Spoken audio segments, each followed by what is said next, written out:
कक्षा 9 के प्यारे विद्यार्थियों, कल की एक सूचना कि 15 अगस्त तक कोरोना के कारण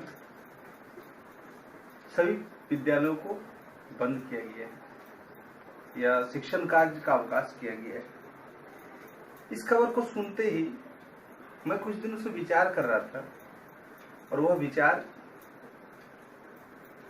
पर मैं और ज्यादा गंभीरता से लिया। मैं सोच रहा हूं कि आप सबकी पढ़ाई जो छूट चुकी है या किसी तरह से रुकी हुई है, क्यों न उसमें एक गति दिया जाए। इसीलिए लक्ष्य मेरे इस चैनल पर आप सभी जुड़े और हम सभी मिलकर कक्षा 9 के सभी विषयों का, चाहे वो गणित हो, चाहे वो विज्ञान हो, चाहे सामाजिक विज्ञान, अंग्रेजी, हिंदी, संस्कृत, सभी विषयों का हम सभी बारी बारी से अध्ययन करेंगे। जो भी ऑब्जेक्टिव क्वेश्चन आप लोगों का एग्जाम में आ रहा है या नोट्स का जो भी आपको जरूरत पड़ेगा या सब्जेक्टिव क्वेश्चन का आंसर, इन सभी के लिए आप सभी मुझसे संपर्क कर सकते हैं। मेरा संपर्क नंबर 8222898457 यह है। और मेरे इस चैनल को आप सभी सब्सक्राइब जरूर करें ताकि मैं जो वीडियोस बना रहा हूं, वीडियोस के द्वारा आप सभी को जो भी मैं चैप्टर पढ़ा रहा हूं, इन सभी की जानकारी आप सब तक पहुंचती रहे। तो आज प्रारंभ करते हैं इसी सीरीज का। आज का पाठ है हमारे आसपास के पदार्थ।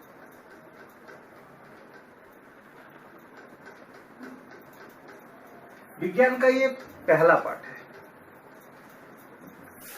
हमारे आसपास क्या क्या पदार्थ हैं, उन सभी के बारे में हम लोग बारी बारी से अध्ययन करेंगे। अर्थात अभी एक ही बात आ रहा है, पदार्थ। ये पदार्थ होता क्या है?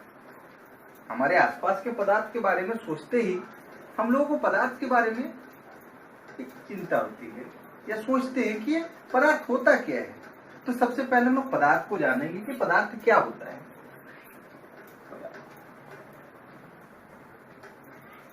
जो आसपास में होगा, अगर हम कक्षा में बैठे हुए हैं तो टेबल, बेंच, डस्टर, बोर्ड, चौक। अगर हम घर में होंगे तो घर के सारे सामान। अब पदार्थ में हम लोग जानेंगे कि क्या क्या होता है। सबसे पहला सभी पदार्थ के बारे में जानेंगे कि वो स्थान घेरता है। क्या करता है? वो स्थान घेरता है। दूसरा काम क्या करता है? वो उसका कोई अपना एक द्रव्यमान होता है। उसका कोई एक द्रव्यमान होता है। तीसरा, वो अवरोध उत्पन्न करता है।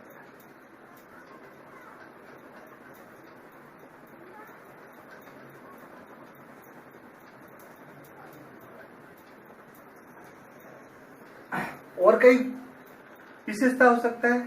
तो इस आधार पर हम पदार्थ को परिभाषित करने का प्रयास करेंगे। इसका अर्थ होगा, हम पदार्थ की परिभाषा इस प्रकार दे सकते हैं, है या नहीं, कि पदार्थ वैसे वस्तु होते हैं जो स्थान घेरता हो, जिसका एक कोई द्रव्यमान हो तथा वह अवरोध उत्पन्न करे। पदार्थ का एक ऐसा परिभाषा हो सकता है।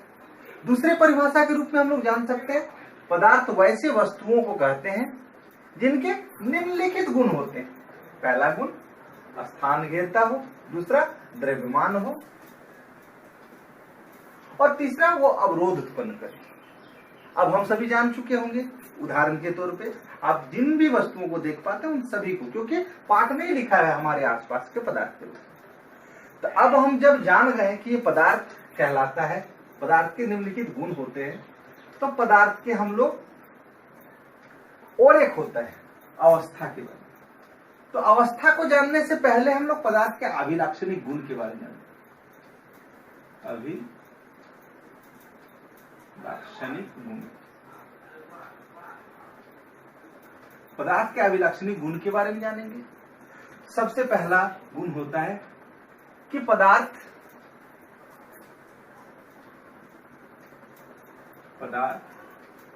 के कणों के बीच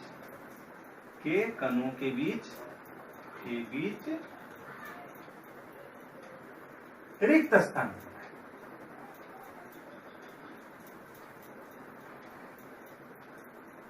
अर्थात खाली जगह होता है। कैसे जानेंगे कि पदार्थ के बीच रिक्त स्थान होता है?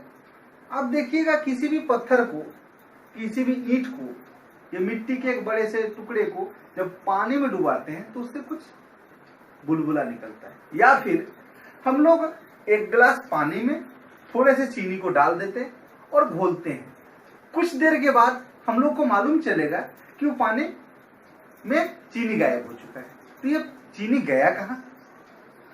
पदार्थ के बीच में, उस पानी के बीच में कोई ऐसा स्थान होगा, कोई रिक्त स्थान होगा जहां पर चीनी जाके घुल गए। यही सिद्ध करता है कि पदार्थ के कणों के बीच में रिक्त स्थान होता है। दूसरा गुण हम लोग देखेंगे, पदार्थ के कण निरंतर गतिशील होते हैं। निरंतर गतिशील होते हैं अर्थात हम सभी देखेंगे, हम सभी देखते भी हैं कि कहीं अगरबत्ती अगर जले और बगल में हम रहें तो वहां तक अगरबत्ती का खुशबू पहुंच जाता है। या फिर कहीं कोई परफ्यूम या सेंट लगाता है या इत्र लगाता है तो क्या करता है, एक जगह पर छिड़कने पर दूसरी जगह तक पहुंच जाता है। अर्थात ये गतिशील है, ये गति कर रहे हैं, तब नाम जाकर के पदार्थ एक स्थान से दूसरे स्थान तक पहुंच जाता है। तो अर्थात पदार्थ का दूसरा अभिलक्षणिक गुण हो जाएगा कि पदार्थ के कण निरंतर गतिशील होते हैं। तीसरा, पदार्थ के कण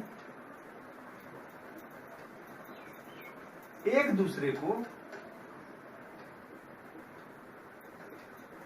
आकर्षित करते हैं।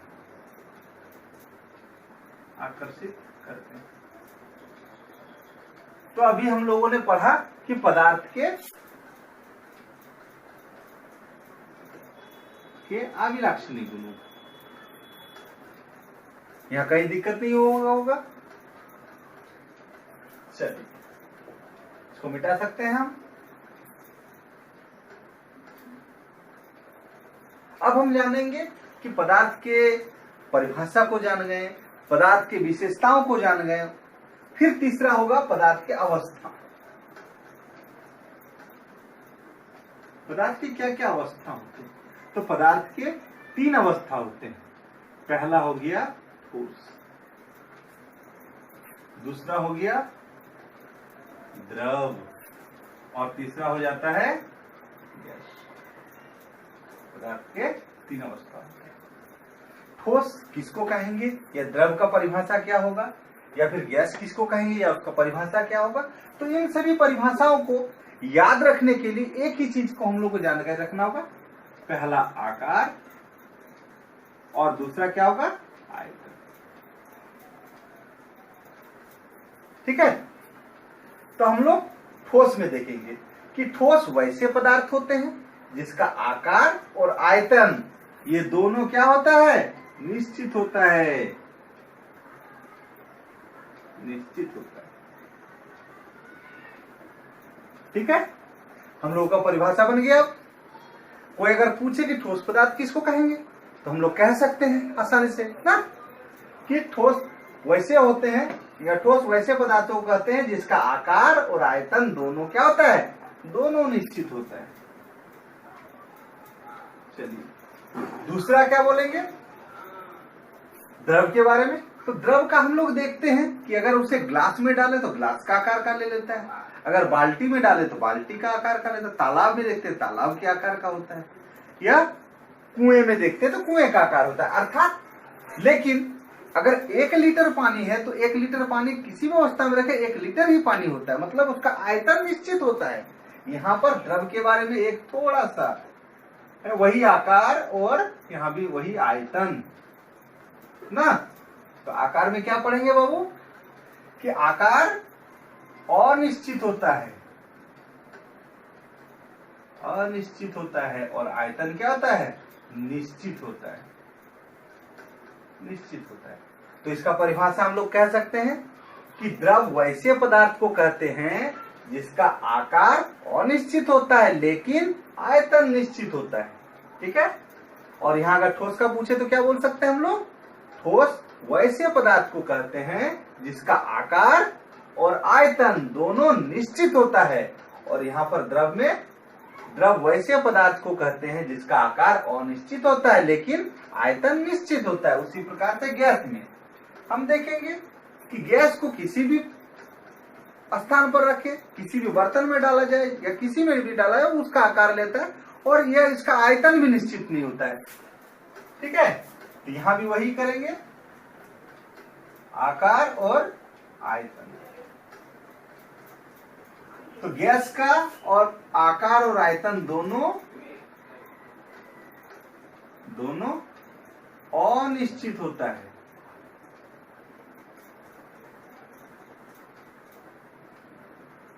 हम सब समझ गए कि पदार्थ की अवस्था, पदार्थ के 3 अवस्था होते हैं, पहला ठोस, दूसरा हो गया द्रव और तीसरा क्या हो गया, गैस।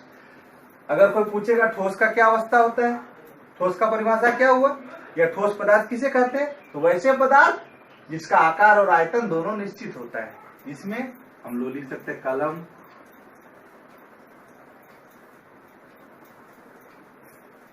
किताब, मेज, ये सब कर सकते हैं। इसमें द्रव में क्या कर सकते हैं, इसमें जैसे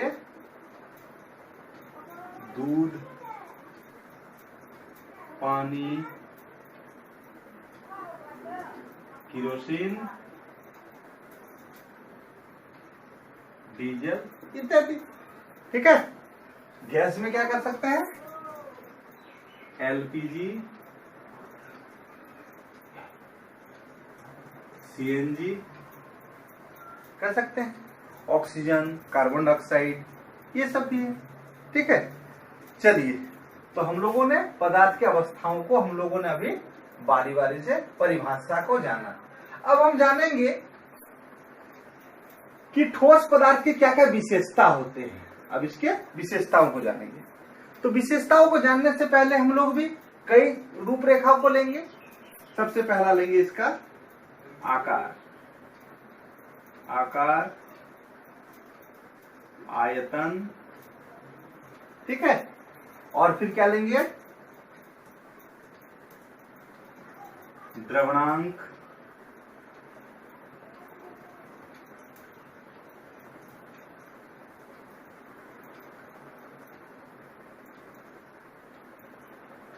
क्वथनांक,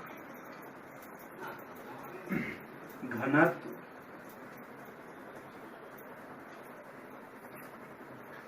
बहाव। इन सभी गुणों के द्वारा हम लोग इसको परिभाषित करने का प्रयास करेंगे। चलो,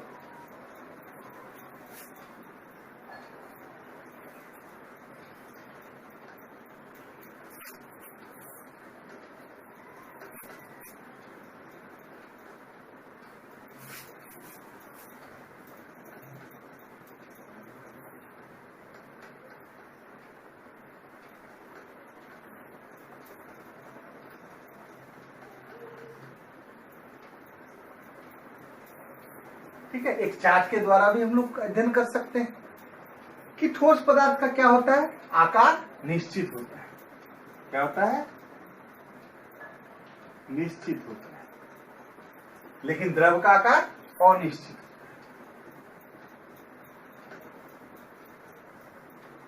और वहीं गैस का भी अनिश्चित।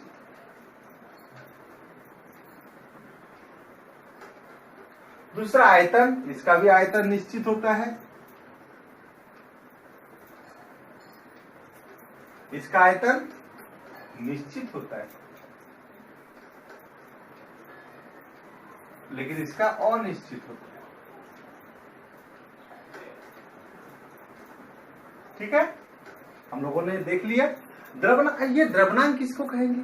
कोई अगर पूछ दे कि द्रव्यनांक किसको कहते हैं, तो द्रव्यनांक किसी पदार्थ का वह तापमान होता है या वह न्यूनतम तापमान होता है जिस पर वह ठोस से द्रव में बदलना शुरू हो जाए। ठोस से किस में बदलना शुरू हो जाए? द्रव में। और ये क्वथनांक किसको कहते हैं? वह तापमान या वह न्यूनतम तापमान जिस पर कोई पदार्थ द्रव से गैस में बदलना शुरू हो जाए। ठीक है, अभी द्रव्यनांक और क्वथनांक को भी हम लोग जान गए। ठीक है, चलिए देखते हैं इसको कि द्रव्यनांक क्या होता है? उच्च होता है। ठोस पदार्थों का द्रव्यनांक क्या होता है? उच्च होता है। और यहां पर ठोस पदार्थों के अपेक्षाकृत कम होता है, कम होता है। या हम कह सकते हैं द्रव्यनांक द्रव पदार्थों का कम होता है और इसका एकदम न्यूनतम होता है, क्योंकि ये द्रव क्या, ये गैस की अवस्था में ही है। ठीक है, क्वथनांक इसका अति उच्च होता है, इसका क्वथनांक भी कम होता है, और ये तो स्वयं ही द्रव से गैस में परिवर्तित है, इसलिए इसका नहीं होता है। घनत्व के बारे में बात करेंगे। ये घनत्व है क्या? देखिएगा, किसी क्लास में मान लीजिए ये एक स्थान है, घनत्व को समझते हैं हम लोग। ये क्लास है, यहां पे मान लीजिए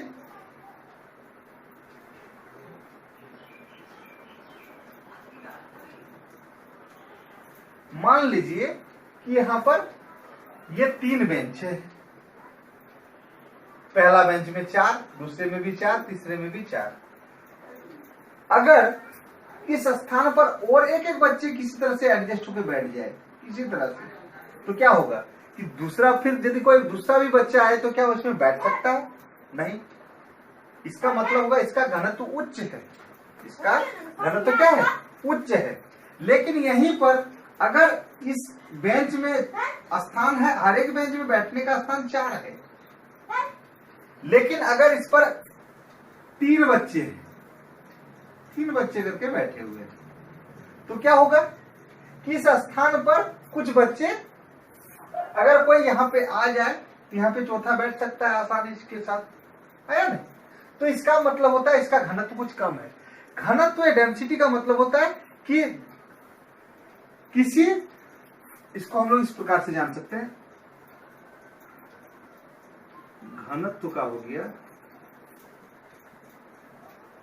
द्रव्यमान बटा आयतन, कि किसी स्थान पर कितना द्रव्यमान वहां पे घुसा हुआ है, उसको हम लोग घनत्व कहेंगे। जिस प्रकार से आप गौर कर सकते हैं, पानी का घनत्व कम होता है, पानी पे कोई व्यक्ति घुस सकता है नहाने के लिए, तालाब में हम लोग जिस तरह से बात कर सकते हैं, लेकिन उसी जगह कोई लोहा का कोई स्थान है या फिर कोई पत्थर है, क्या उसको कोई संपीड़न कर सकता है क्या? इस प्रकार से यहाँ पर घनत्व का बात आता है। तो हम लोग देखेंगे कि इसका भी घनत्व उच्च होता है, इसका कम होता है और इसका नहीं होता है। बहाव इसमें, इसका बहाव नहीं होता है। ठोस पदार्थों में बहाव नहीं होता है, द्रव में बहाव होता है और इसमें अधिक होता है। इस प्रकार से हम जान गए कि ठोस अवस्था में इस प्रकार से ये काम करेगा। ठीक है, चलिए अभी कुछ देर पहले हम लोग सीखे कि किसी का द्रव्यमान क्या होता है, किसी का क्वथनांक क्या होता है। हाँ, और एक गुण इसमें पढ़ना था संपीड़न, इन सब के बारे में भी चल। इसके बाद हम लोग किसी पदार्थ को, अच्छा एक प्रश्न एक आ सकता है कि क्या ठोस पदार्थ को द्रव में क्या बदला जा सकता है, या द्रव पदार्थ को क्या ठोस में बदला जा सकता है? ये भी तो हो सकता है कि अगर इसकी अवस्था कहीं है तो क्या बदला जा, या फिर द्रव पदार्थ को क्या गैस में बदला जा सकता है, या फिर गैस को क्या द्रव में बदला जा सकता है, या फिर ठोस को क्या गैस में परिवर्तन कर सकते हैं? हाँ, ये संभव है। क्या करना होगा? अगर ठोस को अगर गर्म किया जाए, क्या किया जाए? गर्म करेंगे तो मान लीजिए यहां पे एक कोई स्थान है, ठोस एकदम सटा हुआ है,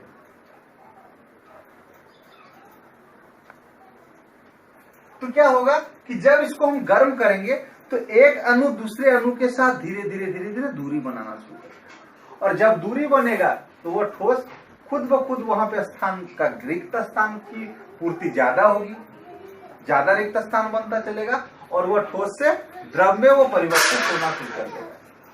और उसी प्रकार से द्रव को भी अगर गर्म किया जाए तो क्या हो सकता है? वो गैस में बदल सकता है। फिर अगर यदि इसको संघनन किया जाए,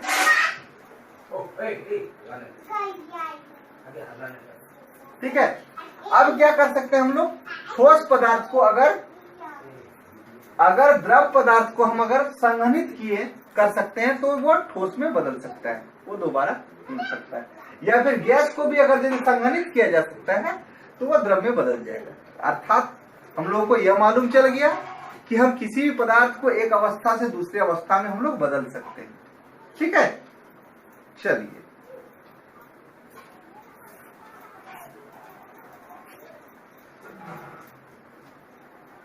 अब तीसरा क्या पढ़ना होगा हम लोगों को? ऊर्ध्वपातन।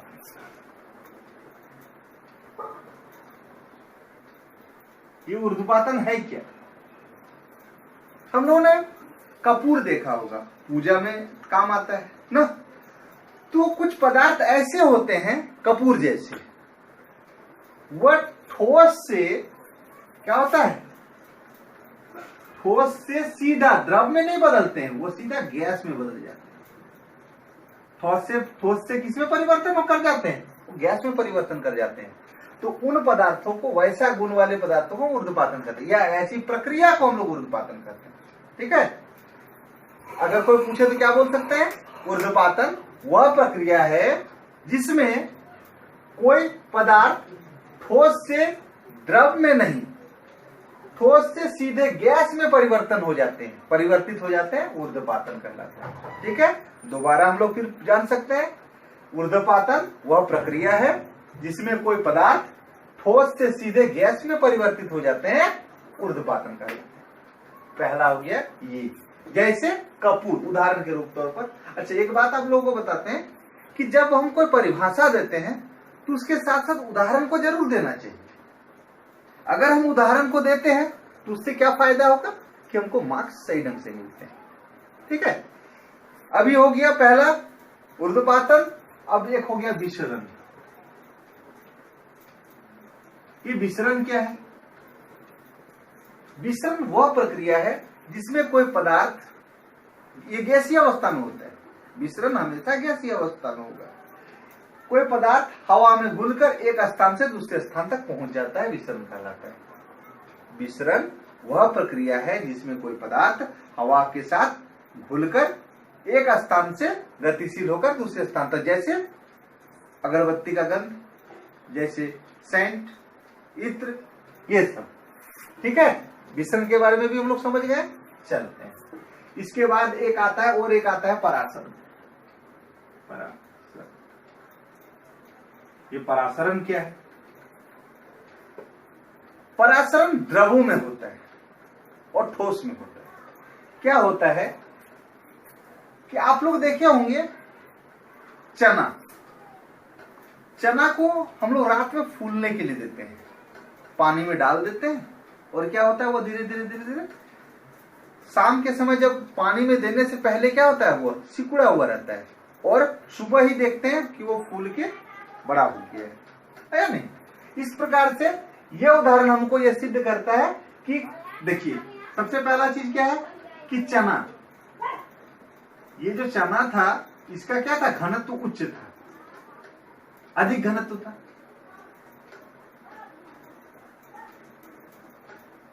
और जल का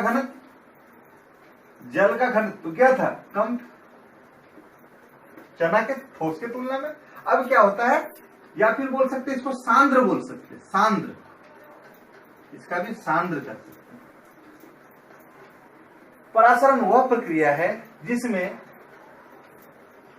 कम सांद्र वाले पदार्थ अधिक या उच्च सांद्र वाले पदार्थों के साथ जाकर मिल जाते हैं या घुल जाते हैं। यह प्रक्रिया परासरण कहलाता है। जैसे किशमिश, किशमिश को रात में अगर फूलने के लिए दे दिया जाए तो सुबह अंगूर की तरह हो जाता है। या फिर चना, ठीक है, कहीं कोई दिक्कत तो नहीं हो गया है। चलिए इसके बाद दूसरा हम लोग टॉपिक के बारे में बात कर सकते हैं। पहला हो गया हम लोग अभी ऊर्ध्वपातन पढ़े, घनत्व पढ़े, द्रवणांक पढ़े, क्वथनांक पढ़े। अब पढ़ेंगे वाष्पीकरण। वाष्पीकरण चलते हैं। ये वाष्पीकरण क्या है कि जब कोई पदार्थ अपने क्वथनांक के ताप के पहले ही या तापमान क्वथनांक के ताप के पूर्व ही धीरे धीरे धीरे धीरे वाष्प हो करके वायुमंडल में चले जाते हैं, इस प्रक्रिया को वाष्पीकरण कहते हैं। जैसे आप लोगों ने देखा होगा कि जल का वाष्पीकरण कितना होता है, जल का कह सकते हैं क्वथनांक,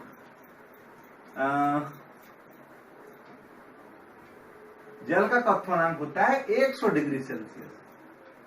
100 डिग्री सेल्सियस पर कोई जल को अगर गर्म किया जाए और 100 डिग्री सेल्सियस तापमान तक पहुंचाया जाए तो क्या होता है कि वह धीरे धीरे धीरे धीरे उबल करके वह द्रव से गैस में बदलने लगता है। ठीक है, तो इसका मतलब जल का क्वथनांक कितना है, 100 डिग्री सेल्सियस है। लेकिन हम देखते हैं कि गर्मी के दिनों में या फिर ठंडा के दिनों में भी देखते हैं कि तालाब का पानी धीरे धीरे धीरे धीरे क्या होता है कि वाष्प में बदल जाता है, अर्थात उसमें वाष्पीकरण की प्रक्रिया होती है। अब हम कह सकते हैं कि वाष्पीकरण वह प्रक्रिया है जिसमें कोई पदार्थ अपने क्वथनांक के तापमान के पूर्व या अपने क्वथनांक के तापमान के पूर्व धीरे धीरे वाष्प में बदल जाता है। किसमें बदल जाता है, वाष्प में बदल जाता है या परिवर्तित हो जाता है, परिवर्तित हो जाता है। इसको क्या कहेंगे हम लोग, वाष्पीकरण कहेंगे। कहीं कोई दिक्कत नहीं हुआ होगा। चलिए, तो ये जो वाष्पीकरण होता है तो इसको कौन कौन प्रभावित करता है, कोई तो प्रभावित कर सकता है ना। तो वाष्पीकरण को प्रभावित करने वाले कारक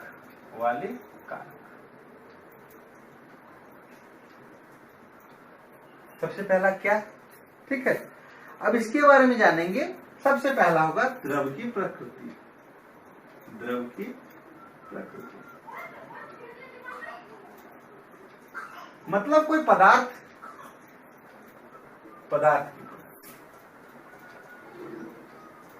कि कोई पदार्थ का क्या प्रकृति है, उसके प्रकृति पर भी वाष्पीकरण निर्भर करता है। दूसरा कर सकते हैं तापमान में वृद्धि। दूसरा क्या कर सकते हैं, तापमान में वृद्धि। अगर तापमान को बढ़ाया जाए तो क्या होता है कि कोई पदार्थ धीरे धीरे वाष्पीकरण का दर बढ़ जाता है। ठीक है। तीसरा क्या होता है, वायु की गति।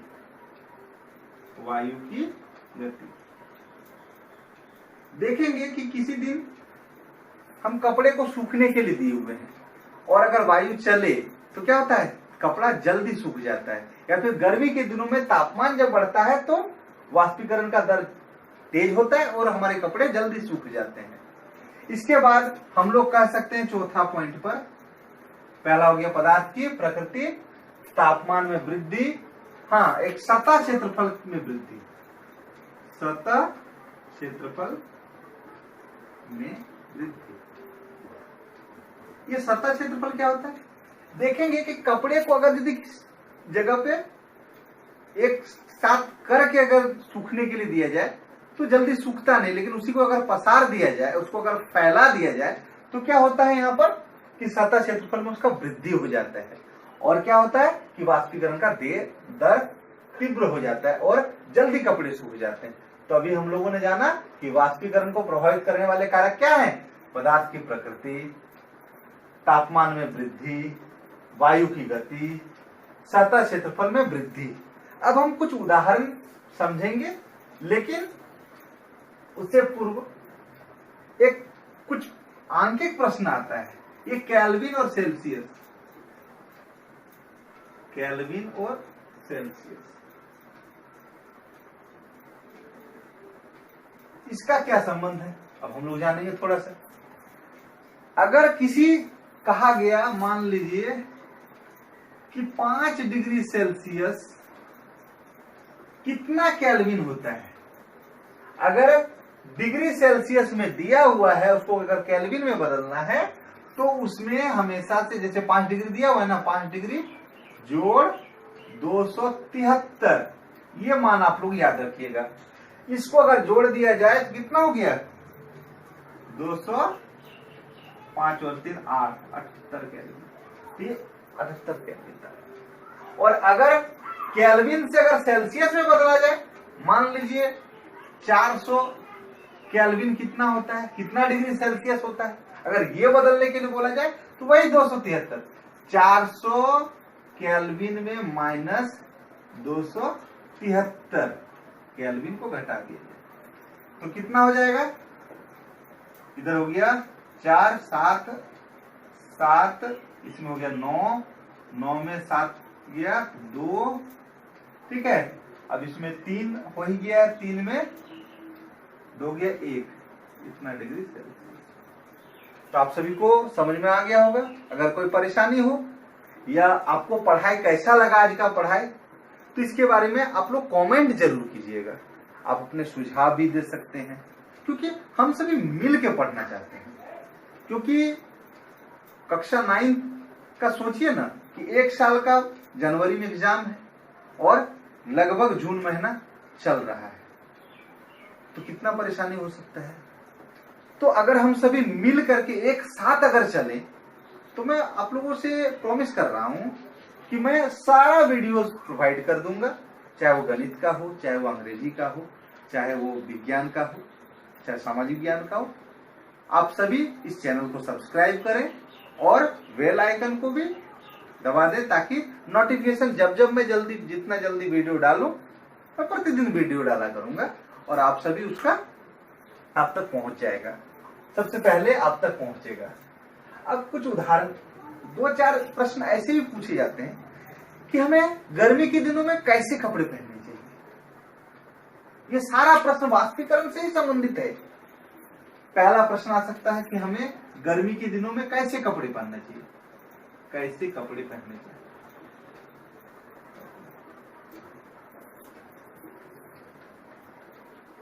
हमें गर्मी के दिनों में कैसे कपड़े पहनने चाहिए। ठीक है, पहला प्रश्न ऐसा पूछा जाता है। तो हम लोग बोलेंगे कि हमें गर्मी के दिनों में सूती कपड़े पहनने चाहिए। क्यों सूती कपड़े क्यों पहनना चाहते हैं? क्योंकि सूती कपड़े जैसे वाष्पीकरण का दर होगा, वो सूती कपड़े उस जल को अवशोषित, जो वाष्पित जल को अवशोषित करके अपने चारों ओर एक वातावरण तैयार करेगा। ठीक है, अब क्योंकि सूती कपड़े वाष्पित जल को अवशोषित कर लेते हैं, और अगर हमें गर्मी या जो तेज जो गर्म हवा जो आता है, वो तेज गर्म हवा को ये वाष्पित जल क्या करेंगे, उसे ठंडा कर देंगे और हमें ठंडा का अनुभव होता है। इसीलिए हम लोग को क्या कैसा कपड़ा पहनना चाहिए? गर्मी के दिनों में सूती कपड़े पहनने चाहिए। एक ऐसे प्रकार से प्रश्न आ सकता है। दूसरा क्या होता है कि अगर हम अपने हथेली में एसीटोन या फिर डीजल रखते हैं या पेट्रोल रखते हैं, तो ठंडा क्यों अनुभव होता है? क्या होता है कि जैसे ही हम पेट्रोल या एसीटोन अपने हाथ में रखते हैं, क्या होता है कि उस क्षेत्र में उसकी पदार्थ की प्रकृति इस प्रकार से होती है कि वाष्पीकरण की दर बहुत तेज कर देता है और हमें हमारे वातावरण से हमारे हाथ को ठंडा कर देता है। वहां वाष्पीकरण का दर तेज हो जाता है, जिस कारण से हमारे हाथ को ठंडक पहुंचता है। या फिर किसी मिट्टी के घड़ों में या सुराही में, कर सकते हैं सुराही में हमें जल ठंडा क्यों होता है? तो इन सभी में छोटे छोटे रंध्र होते हैं मिट्टी के घड़ों में। वो क्या करते हैं कि जिसमें रखा हुआ जितना भी जल है, इसका कुछ क्षेत्र इसको भिगाता है और चारों ओर एक नमीदार वातावरण बनाता है, क्योंकि वाष्पीकरण हो रहा है, प्रसारण प्रक्रिया भी हो रहा है।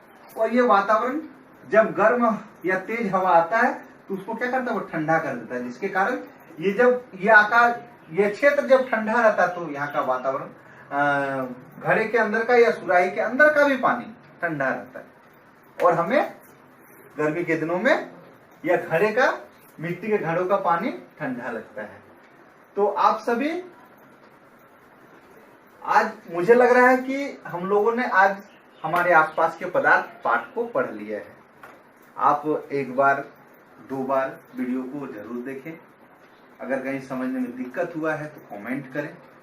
और अगर आप सभी को ऑब्जेक्टिव टाइप का कोई अगर नोट्स चाहिए, ऑब्जेक्टिव क्वेश्चन चाहिए या सब्जेक्टिव क्वेश्चन चाहिए, या इस वीडियो का सारा नोट्स चाहिए, तो मेरे इस नंबर पर संपर्क जरूर करें।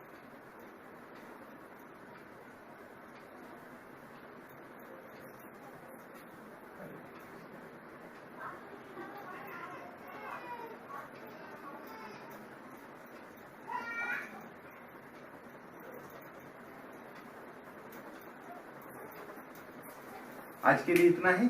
कल हम लोग दूसरा पाठ लेकर के आएंगे। धन्यवाद।